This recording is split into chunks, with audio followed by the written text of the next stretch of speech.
Welcome to the BeTempered podcast, where we explore the art of finding balance in a chaotic world. Join us as we delve into insightful conversations, practical tips, and inspiring stories to help you navigate life's ups and downs with grace and resilience. I'm your host, Dan Schmidt, and together let's embark on a journey to live our best lives. This is BeTempered.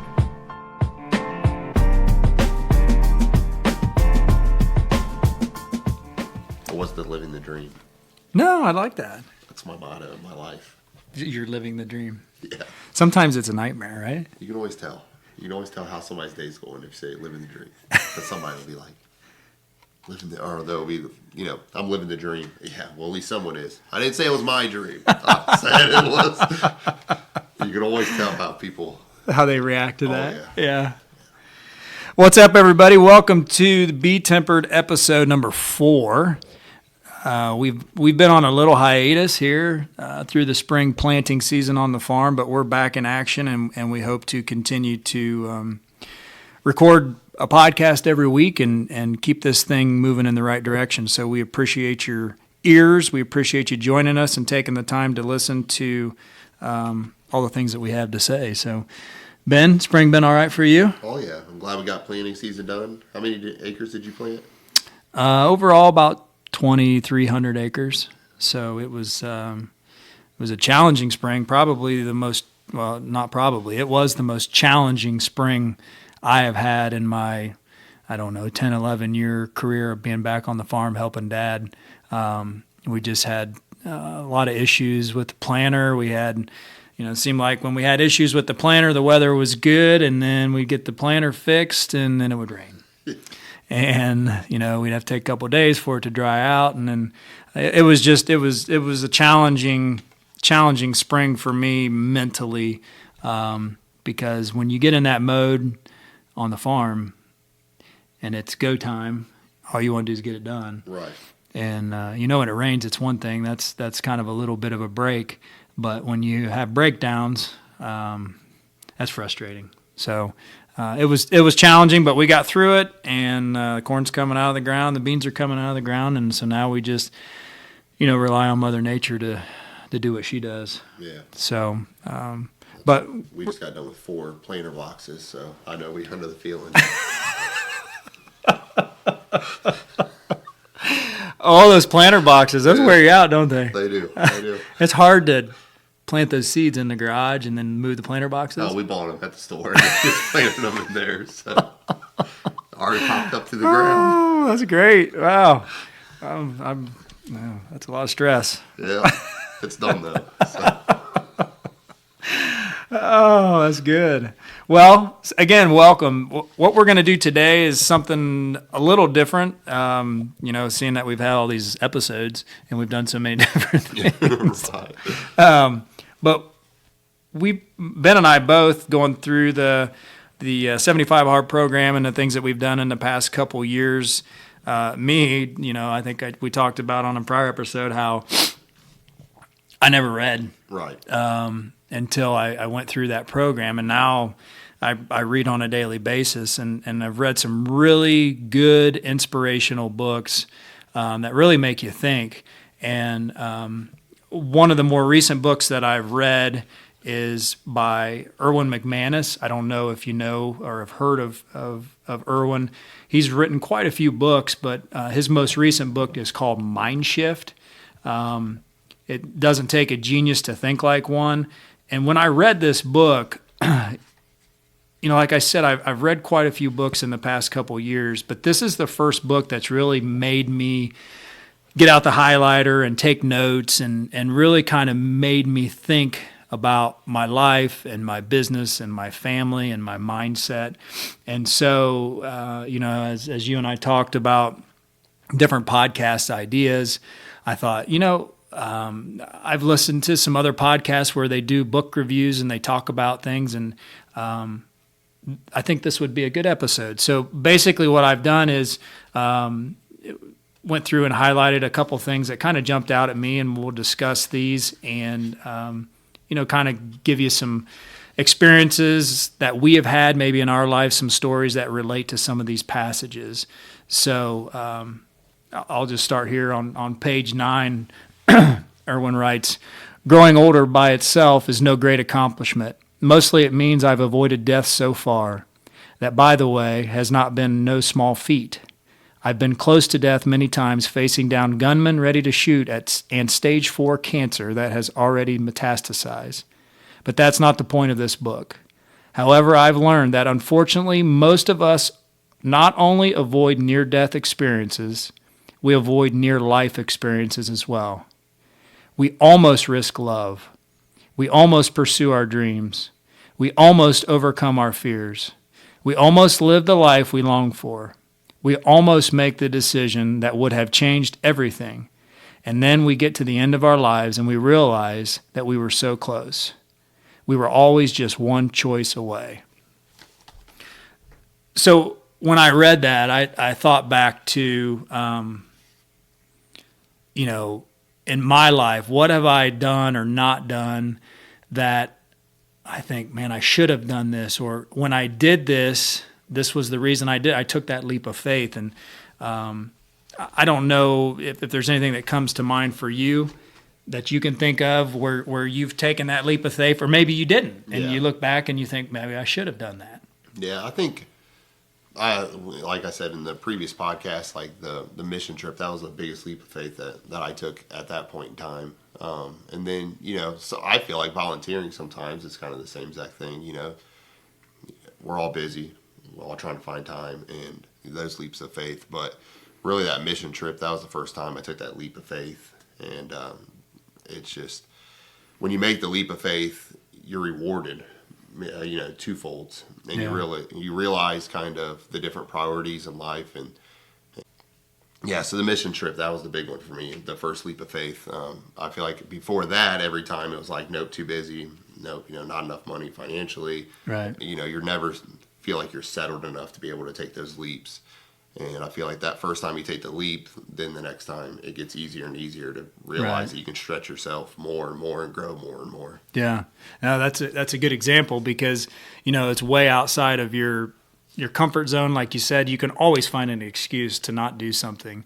And you talk to people and they'll tell you, they'll be like, "Hey, you still on that little glass shop? How's that going? You still doing this?" Like, yeah, I do. And I look back on that, when I was 24 years old, and I had a really good, stable job out of college, and had met my wife. We're engaged to be married, and we wanted to do something. We wanted to own our own business, being in the corporate life, and one of my best friends, his family had insured the glass shop, and he's the one that reached out to us and said, "Hey, you might want to take a look at this." And, I'm like, you can look for all the excuses in the world on why you shouldn't do something.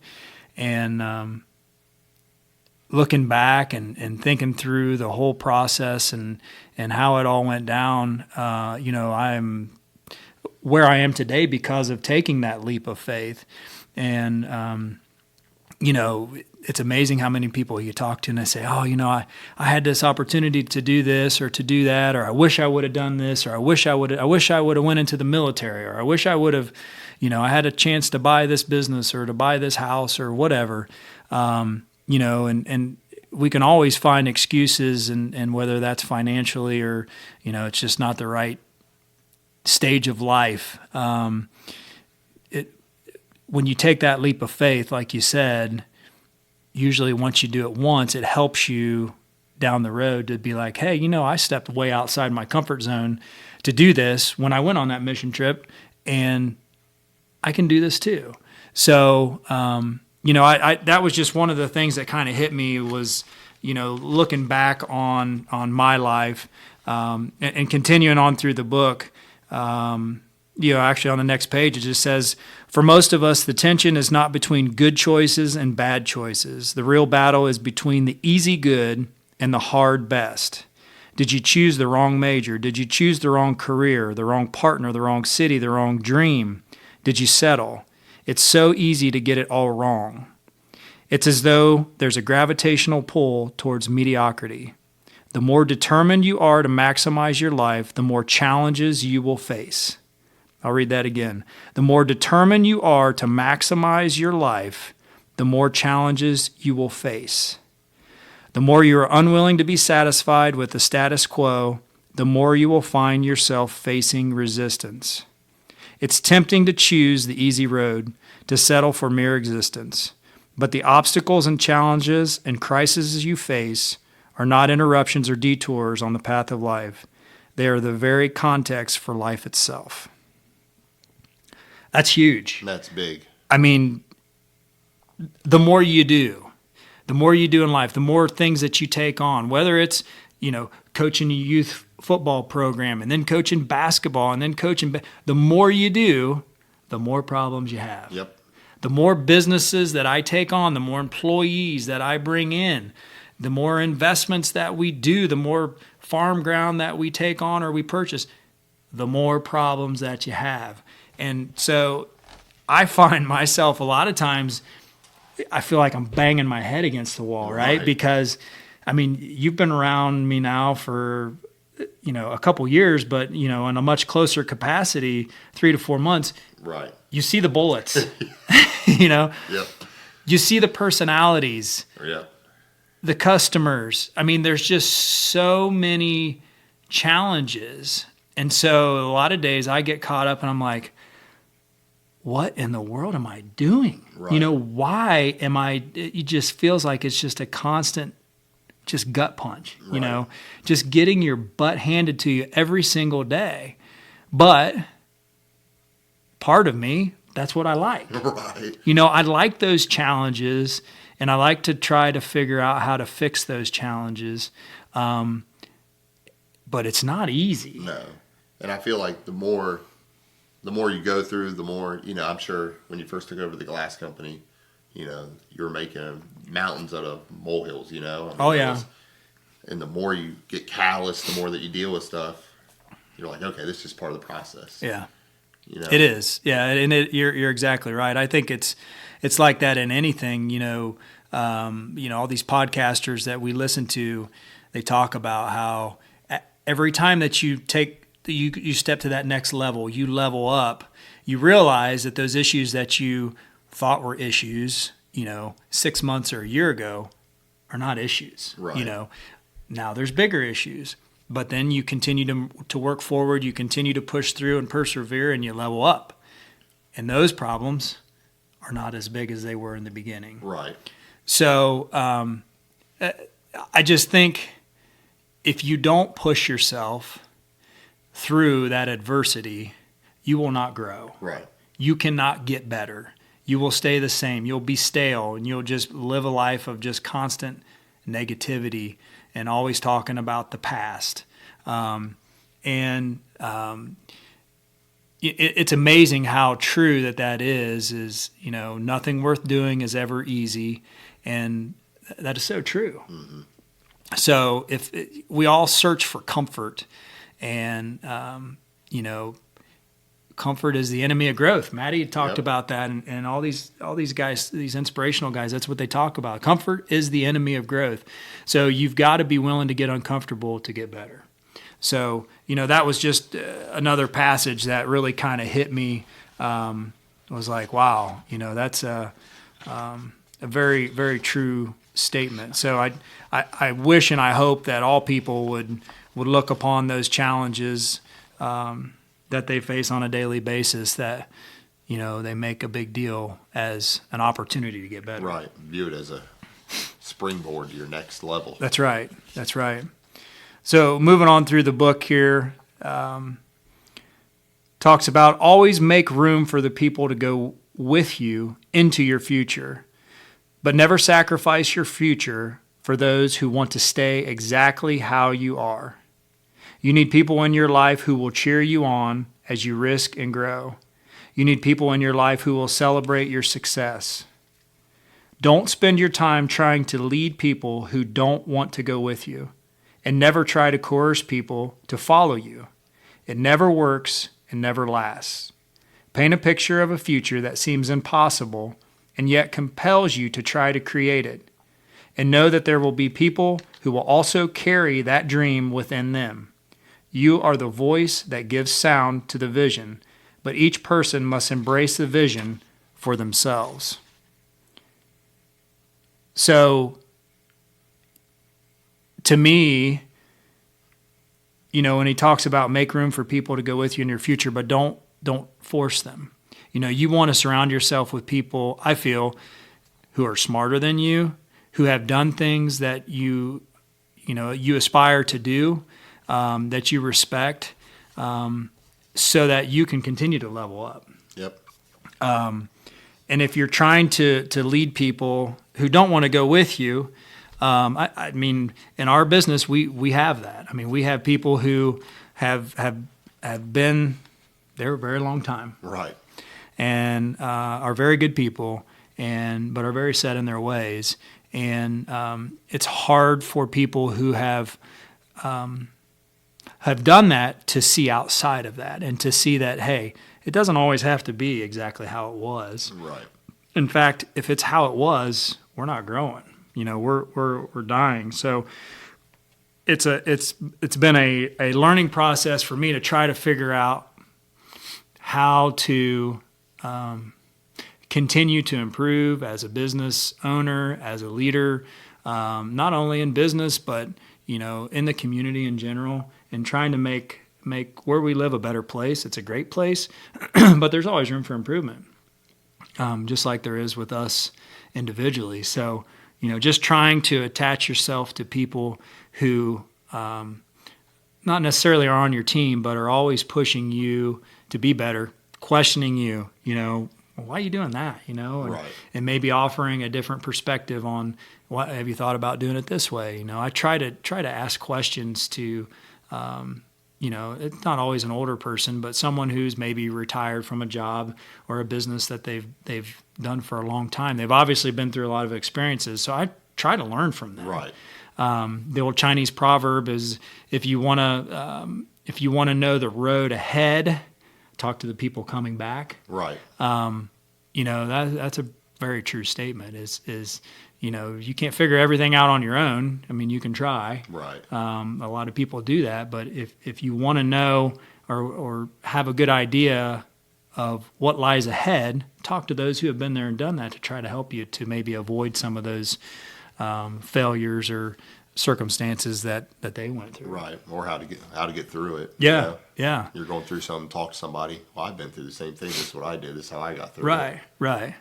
Yeah. So, always looking ahead, and finding those people. On to page 89. It says, we must choose positive emotions while negative emotions seem to choose us. That's why optimism is a discipline. It takes discipline to see good when things are going bad. It takes discipline to see beauty in the midst of tragedy.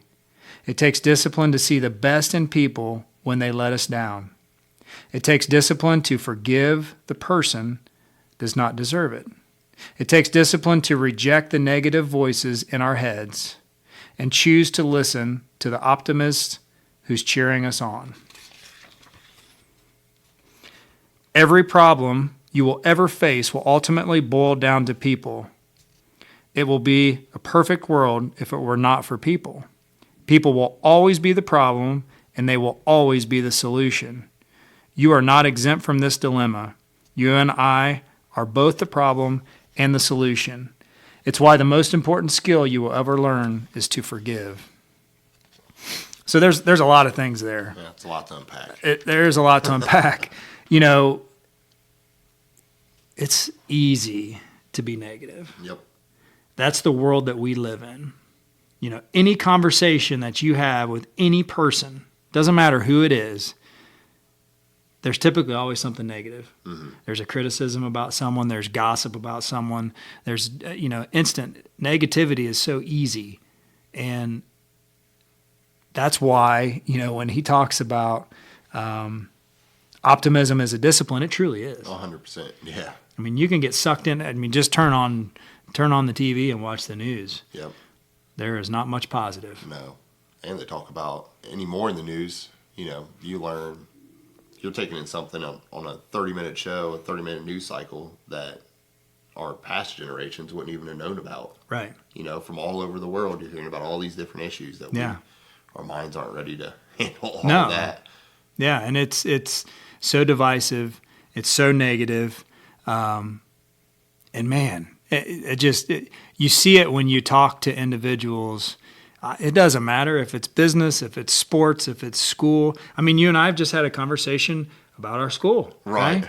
Yeah. There was a lot of negative, right? A lot. You know, though, there is a lot of positive. Yep. I mean, I think for us is we're always looking, how can we make things better? How can we improve things? And so it's frustrating when you see things going on or you're told, hey, we don't want to do this for whatever reason that we don't agree with.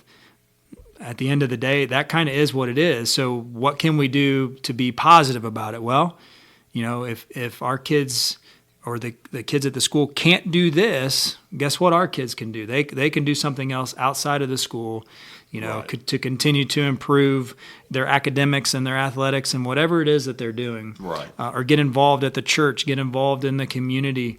But that's a hard thing. Yep. It's a very, very difficult thing because that's the life that we live. So it's amazing to me in the past couple years how talking to someone, like I instantly see that negativity and it's like, man, it just drains you. It does. A lot of time anymore, you start sensing the negativity and it's like, okay, where's the nearest exit? Yeah, get me out of here. Like, I don't know if it's because we are so soft and we have so much that these little things, again, going back to what we talked about earlier, these little things seem to be such big issues for people. I don't know. It's frustrating. Yep. Because if everybody turned it a little bit and was like, okay, yeah, that sucks, but we can do this, or this person is doing this. And a lot of times when people are complaining about other people doing certain things, they don't realize a lot of the good that those people do. They just dwell on some instance that happened and it's a negative thing in their mind and it grows into this big crap show. Yep. But social media, I think can be a very negative thing. It can be a very positive thing too. But if you click on one thing in Instagram and you change your algorithm, it's amazing how your feed can change. And what scares me is this younger generation because I didn't grow up with any of that. You did a little more, maybe not the social media as much. Nope. Yeah. But the internet for me came when I was a freshman in college, and we're talking, the old dial-up internet where you hear the whatever that, the noise, and what it was then and what it is now. I mean, it can be very positive, and we will use, kind of our platform here to be positive. Yep. But man, the majority of it just seems so negative and so divisive, and that seems to be the world that we live in. Politically is an absolute disaster. Right. No matter what side of the aisle you're on, I don't think anybody, Democrat or Republican, can look at this and say any of it's good. No, we're not in a good spot. We are not in a good spot. I mean, we live in the greatest country in the world, but it has became the most divisive country in the world as far as, people on the right or the left and, Biden and Trump and all of this just BS. Right. It's not for the betterment of the people and of the country. It's for the betterment of specific political parties. And man, it makes me nauseous. Just got to try to get through November. Get through this year and hopefully that there's something positive that can come out of it. Talk about negativity. You won't be able to turn on your TV to watch anything without, all the political ads and attacking about this person's horrible. Let me list why they're horrible. Right. Not how can we make things better. It's always about let's attack. Yeah. And, not only do we see that, our kids see that. They do. So how are they going to fight the same way they see on TV or hear about, if you're on a play date or something, playing with their friends, and it's just constant negativity that you hear about whatever issue it is. Yeah. How are they going to react? So how do we change that? Good question. I mean, I don't know. I don't know what the answer is. I guess my whole thing is if I can try to influence my family to be positive, to work hard, to help others, to know that it's not about us. Right. It's about, doing things for other people who are less fortunate than us, because there's no doubt we are extremely blessed in our lives and have more than we need. Right. Especially, you've been on a mission trip and you've seen that. Yeah. And I've been to third world countries and seen Absolutely. that. And when you see that and you've never seen it before, it really opens your eyes and really makes you think like, holy cow, something like running water or a toilet. Yep. Electricity at night. Food. Right. I mean, all of these things that are just, we expect it. And there's a lot of people in this world who don't have it. Right. And have to fight for it.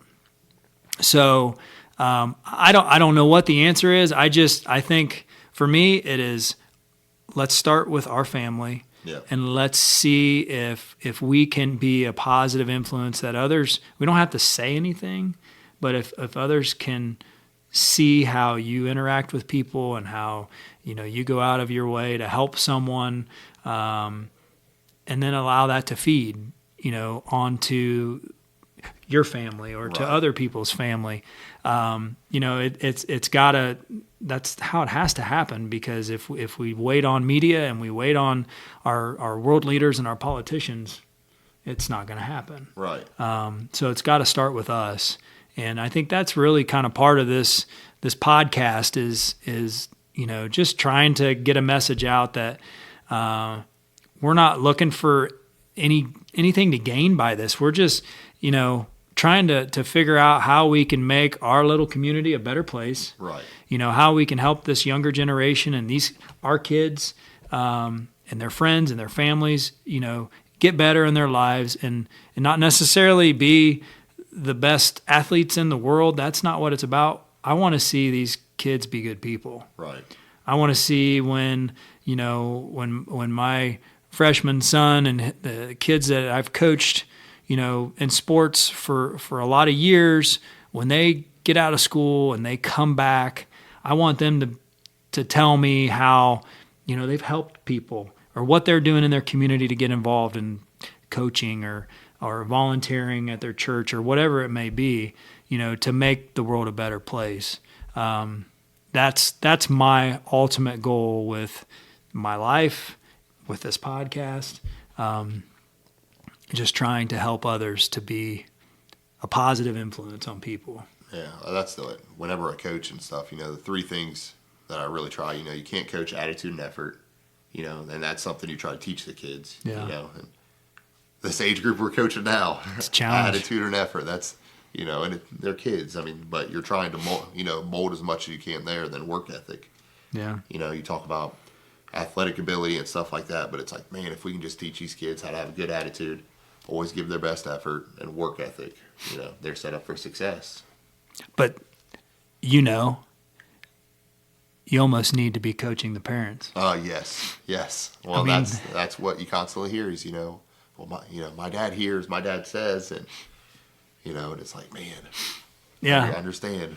And I learned from a good friend of ours, he was of the mindset, or not of the mindset, but when his kids were younger, something would happen in sports or at a game or whatever, and they would come home and he and his wife would be talking about the coach. Right.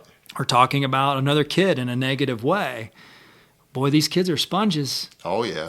They hear it, whether you're talking positive or you're talking negative, and then that goes on back to the other kids, They lose respect for the coach. Right. So, that's one of the first things I try to do, like in a parents' meeting, is just say, hey, listen, I understand we're going to make decisions or we're going to do things that you're not going to agree with.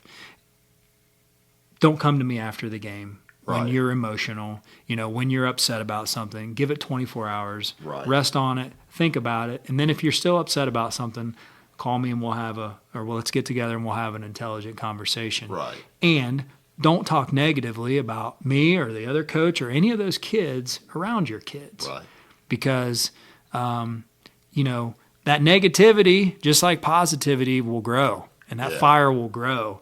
And it just makes things a lot more difficult, when you're trying to help these kids and lead them in a positive direction, not just to be successful, but to be good kids, to be hard workers, to be able to take coaching and criticism and understand that it takes hard work, to be successful. But boy, wouldn't it be fun to just take the parents and put them through a couple, put them through the gauntlet. Yeah. It would be interesting. So, a couple more excerpts here. One of the things I read, it says people will always be the problem and they will always be the solution. Right. So just like we talked about, with parents and their kids and the sports, a lot of times parents are the problem. Yep. But they can be the solution. Absolutely. They can be the solution. They just have to take a step back and recognize the bigger picture, not only for their kid, but for all the kids. When you're trying to build a team in sports or you're trying to grow your business, take a step back and look at the bigger picture of why your boss or the coach is doing or making the decisions that they're making. Right. It's not for your betterment, it's for the betterment of the group as a whole. So that was something I never heard, because a lot of times I would stop and say, people will always be the problem. Right. And that, period. Like, period. That's it. Exclamation point. Right. Yeah. But again, there's the negativity. We're not talking about solution. Right. We're talking about problem. Yeah. But they will always be the solution. Right. It's correct. And then he talks about you are part of a bigger story. Yours is a story of hope. Yours is a story of resilience. Yours is a story of faith, of challenges overcome. You have wounds, but they are not your story. Your story is the story of healing. Refuse to allow the negative moments of your life to define who you will become. What the Mindshift allows you to see is that bitterness is a poison and forgiveness is the cure. To understand forgiveness as a strength is one of the most powerful mind shifts you will ever make. Forgiveness is not an emotion. Forgiveness is an art form. It is the most elegant expression of love. Forgiveness requires a level of mastery that very few will ever attain. It is the highest level of thinking when it comes to human relationships and the health of your own soul. And it's the only way to keep your negative experiences from writing the story of who you become. So talk about forgiveness. True. Where do you begin? Yeah, I mean, that's what, and it's not something that you knew, but for a while, my mom and I, we didn't talk for a long time because just certain circumstances growing up and everything. And so that was a big thing for me. It was probably like 5, 6, years before my mom and I actually kind of started talking again and talk about freeing. And, then you look at what she does for the grandkids and stuff like that. So, it's definitely practice for sure. So when did you realize that, whatever had happened in the past, I need to forgive her. I need to let this go. We need to move on. Well, during my spiritual growth kind of thing, in church, and you constantly hear about forgiveness, and it's always like, yeah, that guy needs to forgive over there. What I mean? Yeah. And you're always pointing your fingers, but then, just one day it hits you and you're just like, yeah, okay, I got you. You're not talking to that guy, you're talking to me. Yeah. And so I feel like it was, then at that point and, and then when the relationship started to grow again, it's like, obviously you start feeling more free. Yeah. Because you're not having that weighing you down anymore. And so. And that negativity of dwelling on whatever had happened or however she wronged you or you think she wronged you. that's a burden a lot of people carry. Yep. You talk to people and they're like, oh, I hate this person or that person, or I hate my parents because they did this or whatever. And, hate's a strong word. And forgiveness is hard, especially if you've had, very serious things in your life happen. Right. I had in college, my senior year, one of my teammates was killed in a house fire. And it was a very traumatic experience, as a 21-year-old kid. Yeah. Man. He passed away in a house fire because of some very stupid things that his roommates, his housemates had done. Alcohol was involved. Just stupid stuff, that college kids do. And I'll never forget that next morning, I was actually home that evening, and I got the call early in the morning at home that he had passed away. And so I instantly went back to school and was with my roommates and went right to the house, which was a block from where our house was. It was in the student neighborhood. And I saw them bring his body out. And, man, you talk about life hitting you in the face. Yeah. And, when you see one of your teammates and someone that well, carried away in a body bag, that's not something that you ever forget. I mean, I can see the house, I can see everything from that morning. And, I remember going to the funeral, and his family was very strong in their faith. And the kid that started the fire, it wasn't, it was an accident. Right. It should have never happened, but it was an accident. And, everybody after the fact was talking about how this kid's going to be prosecuted, and, he's going to live in jail for what had happened. And his family forgave him. Yeah. His family forgave his friend, his roommate that did this. And I just remember thinking, wow. I mean, my biggest fear in life is losing a child. And I think for any parent that is probably their number one fear. Absolutely. And to go through where you have your 21-year-old son who's killed in a house fire from something that is, should have never happened. Right. And then to see the parents forgive. That wasn't something that I expected. And so, it was a time of reflection for me to look and think, man, if you can forgive someone,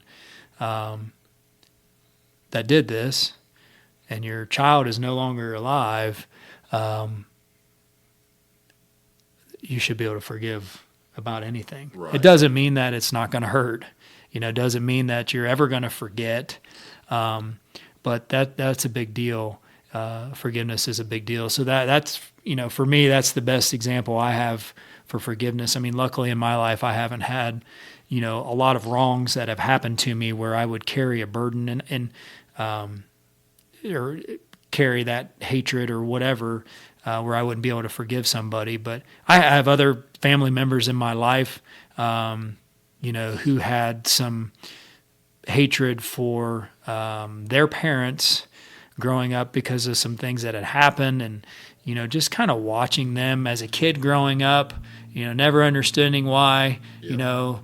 This aunt or this uncle wouldn't talk to my grandfather or whatnot. And then as you get older and you hear the stories and you kind of understand the bigger picture of what happened and what went on, you can understand some of the animosity. But then also as you grow and you get further away from those moments, hoping that those people forgive. And I don't know that they ever have. And so, but that's more of a burden, I think, on the person who won't forgive. Right. because you're the one that's living with that animosity or that anger or that hatred or whatever it is. Right. And so to be able to forgive is a very difficult thing for a lot of people. And so that's why, it is such a challenging thing, but such an important thing. Right. And I also feel like it's also, I don't want to say contagious, but it's a learned habit as well. Yeah. Because, growing up, I never knew my grandpa until I was like 13 or 14, because, just the way that stuff went down between my dad and him, and didn't really know him very well before he passed away. But it was like, that's kind of what happens in our family, we don't talk to that side because they did something wrong. And it's like, at what point are you going to be the one that breaks the habit and breaks that, breaks that whole thing? And so, and there's a lot of families. Look, we farm, right. and a lot of people who aren't in the farming community don't understand when, parents pass away and they own a substantial amount of land or equipment. There's a lot of money there. Right. A lot of money there that husband and wife or that family has built over their entire life. Right. And then there's kids who may not be involved in the farm, but they inherit that. And just watching, from an outsider, seeing how it can really tear apart a family. Yeah.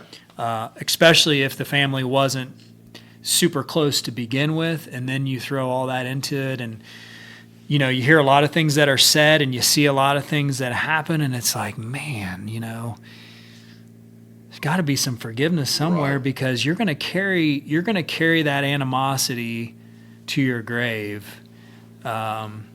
Which I would just think is a big burden. Right.